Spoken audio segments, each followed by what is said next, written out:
और चलिए सीधे लखनऊ आपको लिए चलते हैं, जहां विभिन्न क्षेत्रों में उत्कृष्ट कार्य करने वाली महिलाओं को सम्मानित कर रहे हैं मुख्यमंत्री। और इसी कार्यक्रम में संबोधन उनका इस वक्त आप लाइव सुन रहे हैं। केंद्रीय मंत्रीगण, मान्य जनप्रतिनिधिगण और उपस्थित भाइयों बहनों, कल शारदीय नवरात्रि प्रारंभ हो रही है। नवरात्रि का आयोजन भारतीय परंपरा में देवी के 9 रूपों के रूप में 3 प्रमुख महत्वपूर्ण पक्षों को लेकर के होती है। एक देवी का पक्ष जो शक्ति का होता है, एक जो ज्ञान के अधिष्ठात्री देवी के रूप में होता है, और एक जो खुशहाली और ऐश्वर्य के रूप में होता है।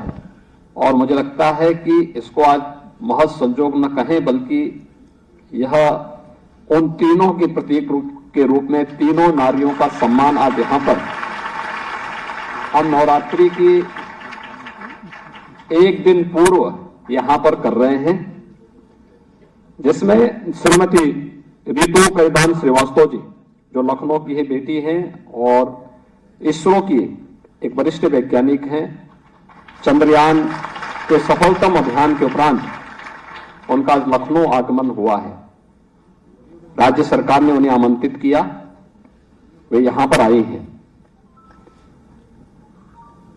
उनका आगमन अनेक बेटियों को इस क्षेत्र में आगे बढ़ने के लिए एक नई प्रेरणा देती है। और कुछ भी असंभव नहीं, बस प्रयास की आवश्यकता है, एक बेहतर प्रयास। सफलता तो आपके पीछे पीछे घूमेगी, इसमें कोई संदेह नहीं होना चाहिए।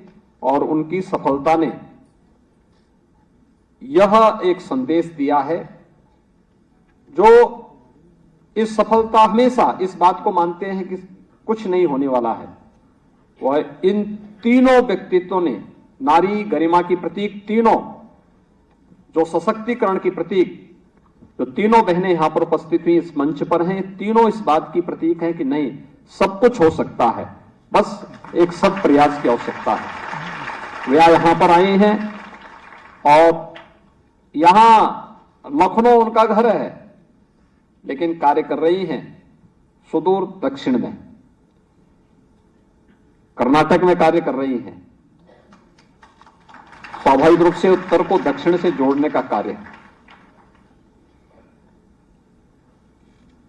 श्रीमती हेमोप्रभा सोफिया जी हैं, पद्मश्री से सम्मानित हैं, और आपने उनका उद्बोधन सुना है।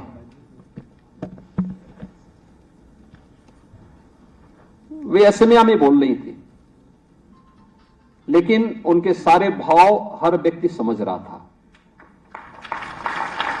भाषा बाधक नहीं हो सकती है हमारी संवेदनाओं को व्यक्त करने के मार्ग में, हमारी भावनाओं को अभिव्यक्त करने के मार्ग में।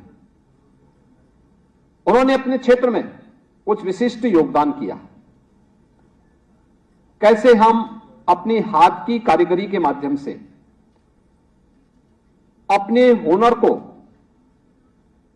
एक मंच अपने प्रयास से दे करके अपने आप को सशक्तिकरण के एक मॉडल के रूप में प्रस्तुत कर सकते हैं, और वह उन्होंने करके दिखाया। वे असम से हैं। हम लोगों ने अनुरोध किया, वे आज हमारे बीच में आए हैं। मां कामाख्या धाम से आकर के वे आज उत्तर प्रदेश की राजधानी लखनऊ में पधारी हैं। मैं प्रदेशवासियों की ओर से उनका हृदय से अभिनंदन करता हूं। और श्रीमती रोशनी नादर मल्होत्रा जी से का भी, वे HCL ग्रुप की CEO और चेयरपर्सन हैं, और उनके द्वारा इस फील्ड में जो कार्य किया जा रहा है, जो बात उन्होंने एक सफलता की कहानी की अपनी बात कही। शिव नाडर फाउंडेशन अनेक रचनात्मक कार्यक्रमों को उत्तर प्रदेश के अंदर कर रहा है, चाहे सीतापुर में एक रेजिडेंशियल स्कूल का है, बुलंदशहर में है, अन्य अनेक फील्ड में। इस फाउंडेशन के द्वारा लगातार उत्तर प्रदेश सरकार के साथ भी और अपने स्तर पर भी, फाउंडेशन के स्तर पर भी अनेक सकारात्मक और रचनात्मक कार्यक्रमों को आगे बढ़ाने का कार्य किया जा रहा है। उन्होंने अपने उद्बोधन के माध्यम से सफलता की एक नई कहानी आप सबके सामने कही। ये चीजें दिखाती हैं कि हर एक क्षेत्र में संभावना है, केवल उस संभावना को समय से चुनना और फिर उस पर सरपट दौड़ पड़ना।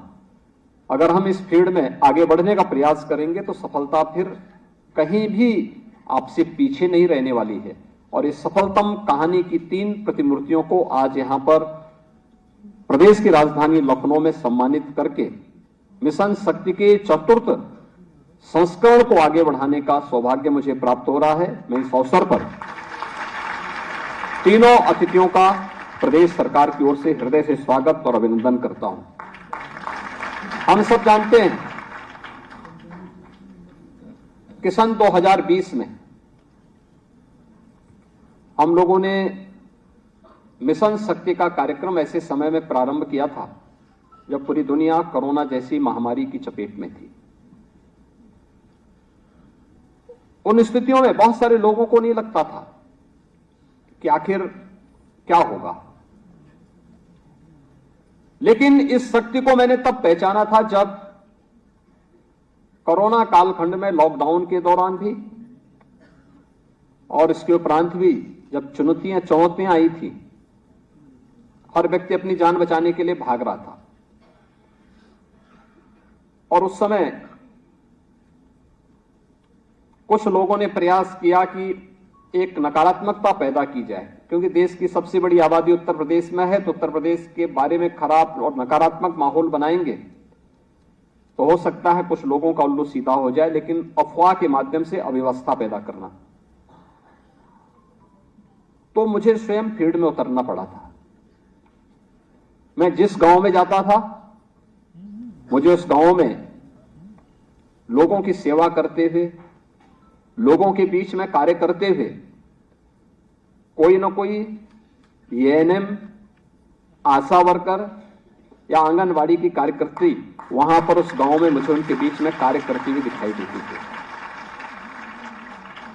शहरी क्षेत्र में मैं देखता था हर व्यक्ति अपनी जान बचाने के लिए भागे भागे फिर रहा है, लेकिन नियमों का पालन करते हुए भी उस क्षेत्र में, ग्रामीण क्षेत्र में जाकर के एक एक व्यक्ति तक शासन की सहायता तक पहुंचाने का कार्य उस दौरान इन सभी बहनों के द्वारा किया जा रहा था। हम लगा कि नहीं, अब इस कार्यक्रम को आगे बढ़ाने का समय आ गया है। उससे पहले हम कुछ निर्णय ले चुके थे, जैसे उत्तर प्रदेश पुलिस में महिला कार्मिकों की भर्ती हर हाल में 20% भर्ती होनी है। परिणाम क्या था? 1947 से लेकर के 2017 तक हमारे पास कुल